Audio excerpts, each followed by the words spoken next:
बांग्लादेश की अंतरिम सरकार के प्रमुख प्रोफेसर मोहम्मद यूनुस से मुलाकात के दौरान पाकिस्तान के प्रधानमंत्री शहबाज शरीफ ने दोनों देशों के रिश्ते पर बात की थी। रिपोर्ट्स के मुताबिक शरीफ ने बांग्लादेश और पाकिस्तान के संबंधों में नया अध्याय शुरू करने की बात की है। आपको बता दें कि बांग्लादेश की अंतरिम सरकार ने पाकिस्तान से माफी की मांग की, साथ ही कहा है कि साल 1971 में मानवता के खिलाफ हुए अपराधों के लिए पाकिस्तान को माफी मांगनी चाहिए, तभी रिश्ते बेहतर हो सकते हैं। हाल ही में बांग्लादेश में पाकिस्तान के उच्चायुक्त ने अंतरिम सरकार के कई बड़े सदस्यों से ढाका में मुलाकात की थी। एक मीडिया रिपोर्ट्स के अनुसार विदेश मामलों के सलाहकार मोहम्मद तौहीद हुसैन ने कहा कि मौजूदा सरकार ने पाकिस्तान को ऐसा नहीं लगने दिया है कि वह 1971 के मुद्दे को एक तरफ रखकर अच्छे रिश्ते चाह रहे हैं। उनका कहना है कि पाकिस्तान माफी मांगता है तो दोनों देशों के बीच संबंध सामान्य करने में मददगार साबित होगा। एक मीडिया रिपोर्ट के अनुसार उन्होंने कहा कि हमें पाकिस्तान की तरफ से कुछ नहीं सुना है। मुझे व्यक्तिगत तौर पर लगता है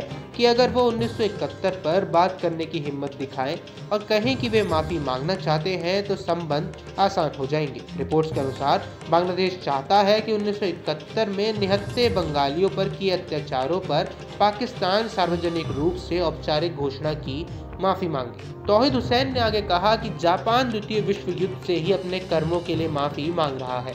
मेरा मानना है कि पाकिस्तान में अगर कोई सरकार हिम्मत दिखा सकती है और ऐसा बयान दे सकती है तो रिश्तों का सामान्य होना और आसान हो जाएगा।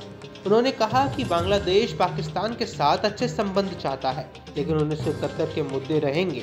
उन्होंने कहा 1971 हमेशा हमारे दिल में है। बांग्लादेश की अंतरिम सरकार के प्रमुख प्रोफेसर मोहम्मद यूनुस से मुलाकात के दौरान पाकिस्तान के प्रधानमंत्री शहबाज शरीफ ने दोनों देशों के रिश्तों पर बात की। रिपोर्ट्स के मुताबिक शरीफ ने कहा था कि बांग्लादेश और पाकिस्तान को अपने संबंधों का नया अध्याय शुरू करना चाहिए।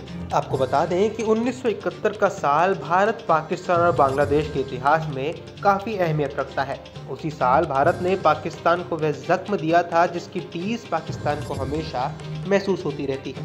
बांग्लादेश की बात करें तो ये वही साल था जब दुनिया के नक्शे पर बांग्लादेश एक स्वतंत्र देश के रूप में उभरा था।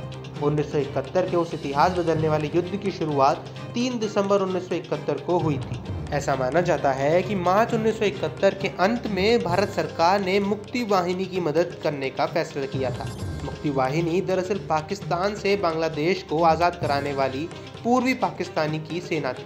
मुक्ति वाहिनी में पूर्वी पाकिस्तान के सैनिक और हजारों नागरिक शामिल थे। 31 मार्च 1971 को इंदिरा गांधी ने भारतीय संसद में भाषण देते हुए पूर्वी बंगाल के लोगों की मदद करने की बात कही थी। 29 जुलाई 1971 को भारतीय संसद में सार्वजनिक रूप से पूर्वी बंगाल के लड़कों की मदद करने की घोषणा की गई। भारतीय सेना ने अपनी तरफ से तैयारी शुरू कर दी और इस तैयारी में मुक्ति वाहिनी के लड़ाकों को प्रशिक्षण देना भी शामिल था। जिसके बाद पश्चिमी पाकिस्तान में बड़े मार्च हुए, भारत के खिलाफ सैन्य कार्रवाई की मांग की गई। दूसरी तरफ भारतीय सैनिक पूर्वी पाकिस्तान की सीमा पर चौकसी बरते हुए थे। 23 नवंबर 1971 को पाकिस्तान के राष्ट्रपति यावा खान ने पाकिस्तानियों से युद्ध के लिए तैयार रहने को कहा। 3 दिसंबर 1971 को पाकिस्तान की वायुसेना ने भारत पर हमला कर दिया। भारत के अमृतसर और आगरा समेत कई शहरों को जहां निशाना बनाया गया था। इसके साथ ही 1971 के भारत पाक युद्ध की शुरुआत हो गई और 16 दिसंबर 1971 को पाकिस्तान की सेना के आत्मसमर्पण और बांग्लादेश के जन्म के साथ युद्ध का समापन हुआ था। आपको हमारा ये वीडियो कैसा लगा हमें कमेंट बॉक्स पर ज़रूर बताएं। देश दुनिया की तमाम खबरों के लिए न्यूज़ स्टेट चैनल को सब्सक्राइब करना ना भूलें।